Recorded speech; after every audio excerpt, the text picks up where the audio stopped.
Ternyata judulnya ditolak karena udah dipakai sama temennya yang minjem disket itu. Kebayang nggak? Judul skripsi cuy diambil. Di film 20th Century Woman yang dibintangi sama Greta Gerwig atau sutradara dari film Lady Bird, gue baru tahu ternyata pasangan burung parkit itu nggak bisa hidup kalau salah satu di antaranya, atau misalnya yang jantannya mati atau yang betinanya mati gitu, salah satu itu yang satunya pasti akan mati. Jadi misal lu punya sepasang burung parkit gitu ya, terus yang jantan mati nih, nah nanti seminggu kemudian yang betina juga akan mati. Gila. Sally Van Houten banget gak sih? Maksudnya setia banget ya. Setiaku. Sorry. Tapi yang akan gue bahas kali ini bukan setia ke pasangan, bukan. Karena yang akan gue bahas adalah temen yang setia ke temen lagi. Pokoknya gue akan ngomongin temen lah. Ngomongin, asal gak enak ya didengar ya. Ngomongin temen. Gibah dong berarti. Nah, di antara hewan-hewan paling setia, ya, hewan-hewan paling setia kawan atau setia sama temennya, dalam hal ini gue kasih contohnya hewan peliharaan ya. Ada beberapa lah kalau dicari hewan-hewan yang setia gitu. Tapi gue pilih anjing untuk topik kali ini. Dan kenapa anjing? Nanti gue jelasin ya. By the way, selamat datang di kolom podcast. Dan perkenalkan, gue Angga Ampuh.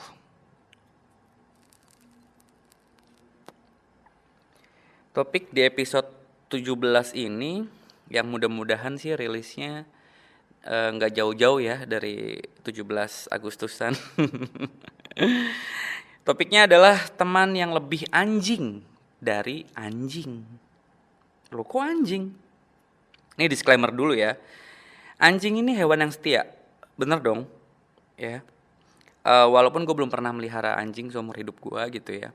Tapi mungkin gue korban film doang gitu. Tapi gue percaya anjing itu salah satu hewan yang setia. Karena gue pernah nonton film Hachiko. Lu juga pernah dong nonton film Hachiko.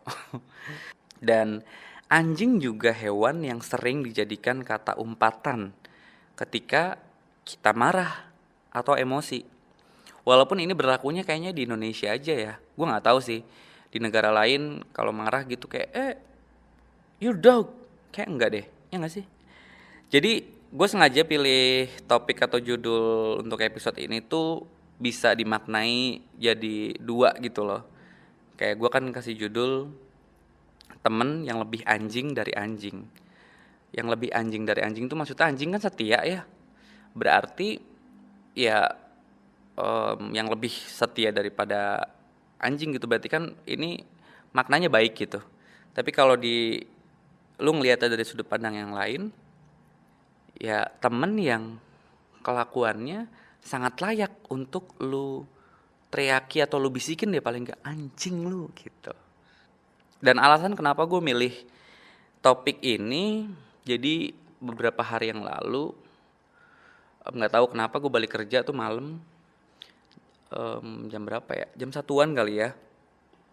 Terus tiba-tiba nggak lama, nggak jauh dari kantor, tiba-tiba gue kayak sedih gitu, kayak gue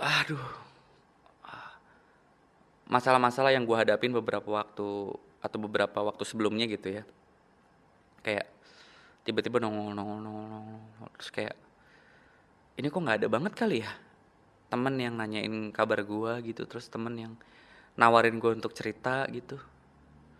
Terus malam itu akhirnya gue milih untuk berhenti dulu, melipir ke pinggir, terus gue teleponin beberapa orang yang gue anggap sebagai temen. Ya gue tahu diri sih itu jam 1-an lebih, belum tentu juga ada yang ngangkat gitu. Walaupun dari 4 orang yang coba gue telepon gak ada yang ngangkat juga gitu. Gue nelfon malam itu cuma buat nangis aja gitu di jalan. Gue pakai headset, kayak gue pengen nangis, gue nih ada yang dengerin itu. Lu nggak usah tahu ceritanya apa, gue cuma pengen nangis aja gitu. Aneh nggak sih? Ini nggak usah dijawab ya. Ini karena bukan tentang gue. Nah dari situ gue kayak mikir, kayak aduh gifted banget kali ya. Maksudnya bersyukur banget gitu di tengah pandemi yang kayak gini, yang makin hari makin bikin sesek gitu. Bisa punya teman yang suportif, bisa punya teman yang akan ngecek lu rutin gitu, gimana kabar lu, gimana keadaan lu gitu. Dan juga lu sebaliknya gitu, lu melakukan hal yang sama ke teman-teman lu. Nah, itu alasan gue milih topik ini. Nah, Psychology Today ini ngerilis atau pernah bikin artikel yang ini disadur sama tirto.id ya. Itu ada istilah namanya frenemies. Jadi friend sama enemies digabungin gitu loh. Nggak tahu sih ini populer apa nggak istilahnya ya, cuman si Psychology Today ini bikin bahwa frenemies ini adalah teman-teman di lingkaran lu yang kapan aja bisa makan lu gitu. Atau kapan aja bisa lu makan gitu. Pokoknya berbahaya lah ibaratnya. Makanya istilahnya frenemies gitu. Teman yang sangat mungkin untuk jadi musuh gitu. Nah, Psychology Today ini bikin 3 klasifikasi untuk frenemies ya.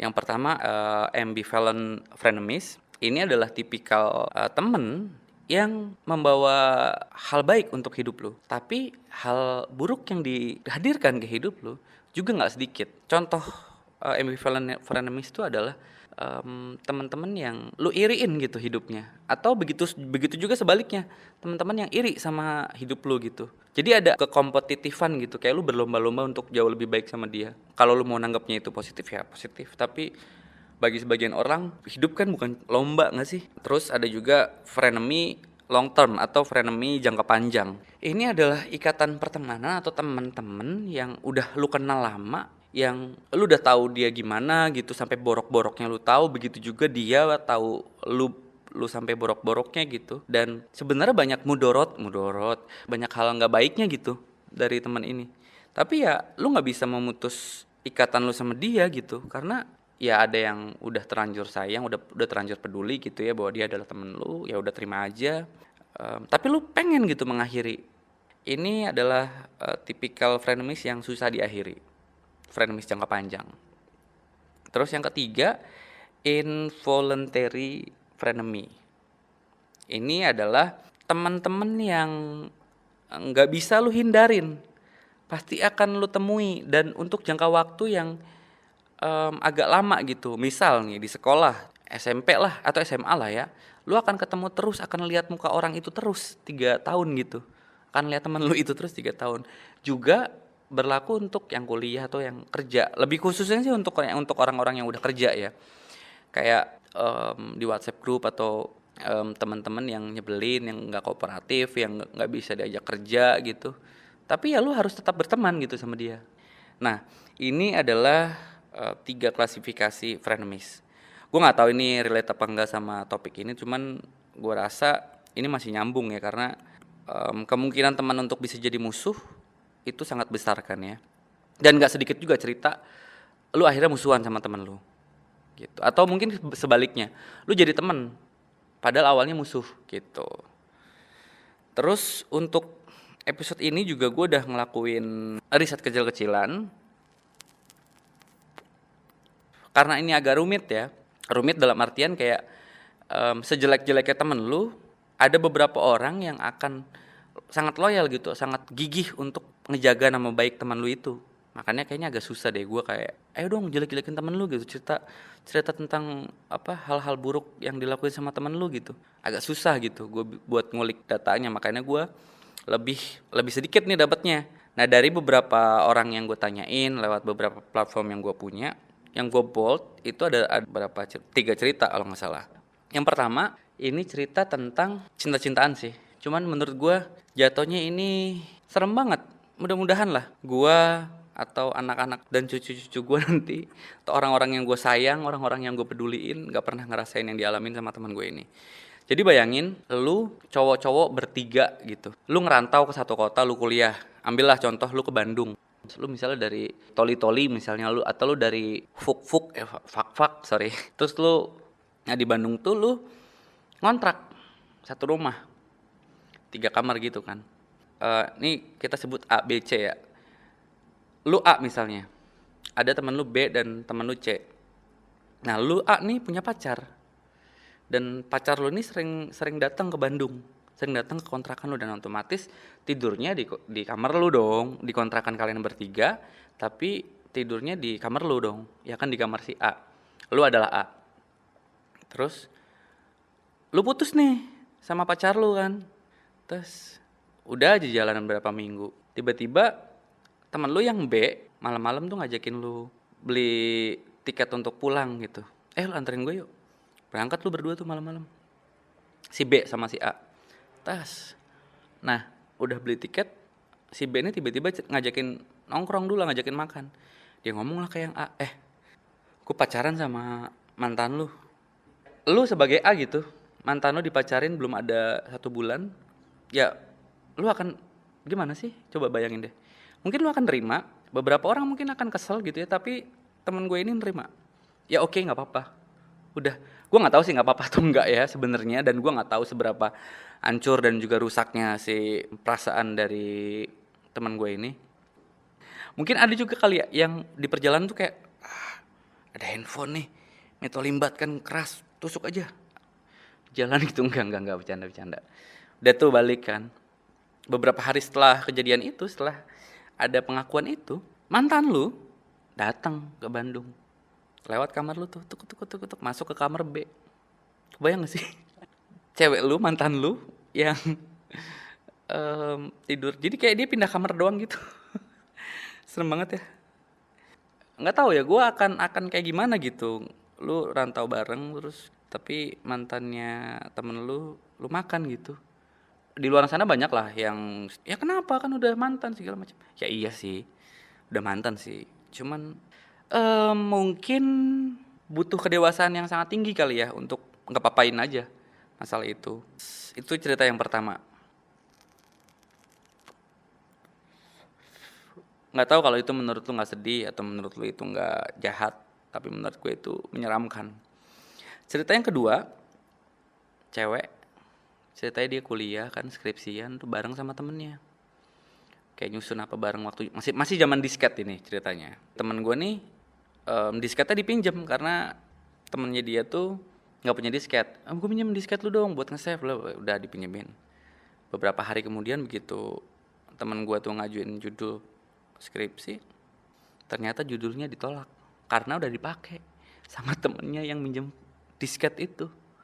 Kebayang nggak? Judul skripsi cuy diambil. Gila lu. Nggak tahu ya, kalau nggak kenal kayak itu teman lu sendiri gitu.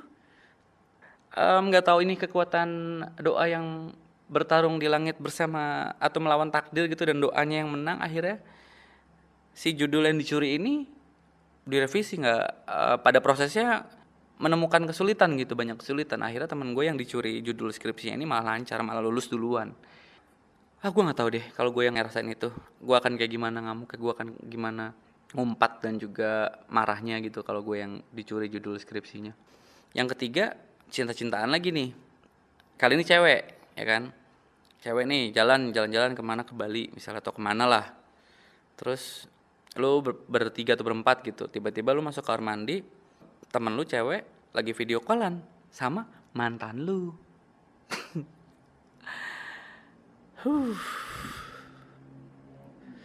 Terus ya walaupun kalau yang ini endingnya bahagia sih. Jadi macarin mantannya temen, tapi akhirnya jadi nikah gitu. Cuman akhirnya tiga-tiganya ini, 3 cerita yang gue bagiin ini, itu mereka ya udah nerima. Walaupun kelakuan temennya kayak gitu, ya mungkin bisa masuk kategori nggak termaafkan kali ya. Tapi ya mereka akhirnya memaafkan, dan ada yang sampai hari ini masih main gitu. Seanjing-anjingnya teman kita gitu. Ya ada lah kesempatan untuk bisa dimaafin, untuk bisa ya udah nggak apa-apa. Ya seenggaknya nggak putus silaturahmi gitu, nggak jadi musuhan gitu. Bisa saling memaafkan, bisa saling ngejaga ikatan. Walaupun dengan kasus yang sangat wow. Sebenarnya fenomena kayak gini juga pernah diteliti sebelumnya. Ada makalah judulnya Sex Difference in Social Focus Across the Life Cycle in Humans. Ini makalah tahun 2016. Dan di makalah ini, peneliti di Universitas Aalto Finlandia dan Universitas Oxford di Inggris ngumpulin data dari 3 juta pemilik handphone dan mengidentifikasikan frekuensi dan juga pola komunikasi yang terekam di handphone itu. Hasilnya ini bilang bahwa orang-orang dengan usia 25 tahun batas paling akhir untuk bisa punya teman banyak. Kalau udah 25 tahun ke atas, lu nggak akan bisa punya teman banyak gitu. Ya mungkin ada yang bisa gitu ya, cuman di penelitian ini, di riset ini kecil kemungkinannya gitu. Udah banyak juga kan yang sadar bahwa, kok makin dewasa kita makin berumur, teman kita makin sedikit gitu. Karena energi yang kita punya gitu udah nggak sebanyak dulu kan. Itu perbedaannya. Dan yang gue seselin gitu ya, ini kenapa sih orang-orang dewasa zaman dulu gitu pas kita masih kecil nggak ngasih tahu, lu ntar bakal ketemu teman yang kelakuannya kayak anjing, kayak menjadi dewasa tuh nggak menyenangkan, pusing gitu. Ada nggak sih buku anak-anak yang nyeritain tentang bagaimana bahayanya, bagaimana pusingnya hidup menjadi seorang dewasa gitu? Kayaknya kalau ada, kayaknya anak-anak akan benar-benar menikmati gitu masa kecil. Karena gue pribadi pas masih kecil tuh kayak ngerasa, oke, gue pengen cepet-cepet dewasa. Tapi ternyata pas setelah dewasa, itu sih. Dan gue nggak tahu judul ini nyambung apa enggak sama yang gue bahas. Cuman poinnya adalah ada teman-teman yang sama sekali mungkin gak punya manfaat gitu, tapi dia teman lu. Ya lu akan tetap menganggap dia teman gitu. Lu akan tetap ada buat dia gitu. Apalagi di tengah pandemi kayak gini gitu ya. Untuk mutus silaturahmi kayaknya effortnya lebih besar berkali-kali lipat dibandingkan lu harus nyari teman baru gitu. Ya walaupun udah banyak juga kan campaign self love, udah cintai diri sendiri. Kalau gue pribadi kayak mencintai diri sendiri terus harus mengorbankan hubungan gue, silaturahmi gue, ikatan pertemanan gue sama orang lain, kayaknya nanti dulu deh. Gue tetap bisa self love dengan gue menjaga semampu gue, maksudnya secukupnya energi gue ada untuk seenggaknya nggak mutus silaturahmi, seenggaknya nggak ngedorong orang untuk pergi dari hidup gue gitu. Paling sederhananya itu. Terus sadar atau enggak, gue pribadi juga pernah ngelakuin hal-hal yang brengsek, hal-hal yang nggak bikin temen gue nyaman, tapi temen gue masih mau gitu temenan sama gue, walaupun gue nggak tahu sih masih beneran masih mau apa enggak. Dan banyak kasus juga kan kayak lu tahu nih teman lu bermasalah, dia suka minjem duit, tapi lu kasih terus gitu. Apa coba alasannya kalau bukan dia adalah teman lu, atau mungkin lu adalah orang yang gak enakan gitu loh. Jadi kayak sebanyak apapun temen lu pasti akan punya datanya gitu. Oke, teman ini asik kalau misalnya untuk hal ini. Oke, gue nggak suka si A nih. Gue nggak suka si A karena apanya? Karena dia ngelihat cewek tuh gimana gitu. Dia ngelihat satu hubungan tuh gimana gitu. Bukan cuman soal teman sih, ini kata gue bisa dipakai juga untuk ke manusia gitu. Manusia lu akan tetap nggak bisa menghilangkan keburukan orang, tapi ya jangan dihapus juga kebaikannya. Karena nilai titik rusak susu sebelanga tuh kayaknya, aduh, kasihan banget ya. Lu udah melakukan banyak hal baik terus rusak gara-gara satu kesalahan atau sifat yang nggak diterima sama teman lu, akhirnya lu dibuang gitu aja gitu, lu didorong jauh karena ada hal yang nggak disuka gitu. Intinya balik lagi ke kompromi gitu. Itu sih untuk episode ini. Dan rekomendasian tontonan gue dari episode 17, jelas Hachiko dong, A Dog Story, untuk bisa membuang citra buruk terhadap kata umpatan anjing gitu. A Dog Story Hachiko nih tentang bagaimana setianya seekor anjingnya gue lupa jenisnya gitu. Dia setia banget untuk nungguin temennya, dalam hal ini adalah manusia, sampai bertahun-tahun, sampai kedinginan dan segala macam. Ini film yang pasti bikin lo nangis. Terus yang kedua adalah Perfect Stranger, nih film tahun 2016. Ada banyak versi film Perfect Stranger, cuman lu pilih yang tahun 2016 aja.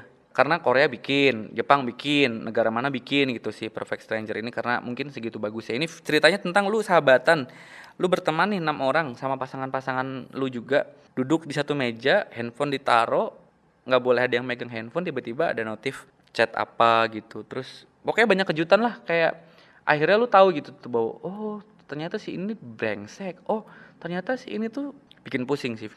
Mudah-mudahan episode 17 ini bisa jadi pilihan atau opsi untuk lu menghabiskan waktu, menghabiskan energi lu yang gak banyak ya, energi kita yang gak banyak di pandemi yang masih terus berlanjut ini. Dan gua Angga Ampuh untuk Kolom Podcast.